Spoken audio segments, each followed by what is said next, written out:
இசைஞானி அவர்களே, நானும் இதையேதான் தமிழ் ஆர்வலரா உங்களிடம் கோரிக்கை வைக்கிறேன்.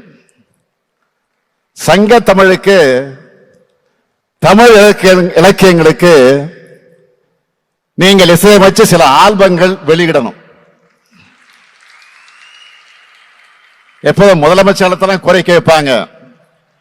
ஆனா முதலமைச்சராக வந்து தமிழ்நாட்டு மக்களின் சார்பில், தமிழர்களின் சார்பில் நான் உங்களுக்கு கோரிக்கை வைக்கிறேன்.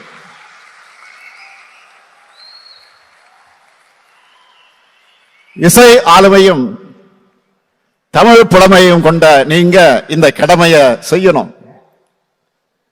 ஏற்கனவே தமிழ் நெஞ்சங்கள்ல சிம்மாசனம் விட்டு உட்கார்ந்து இருக்கக்கூடிய உங்க மூலமா, உங்க இசை மூலமா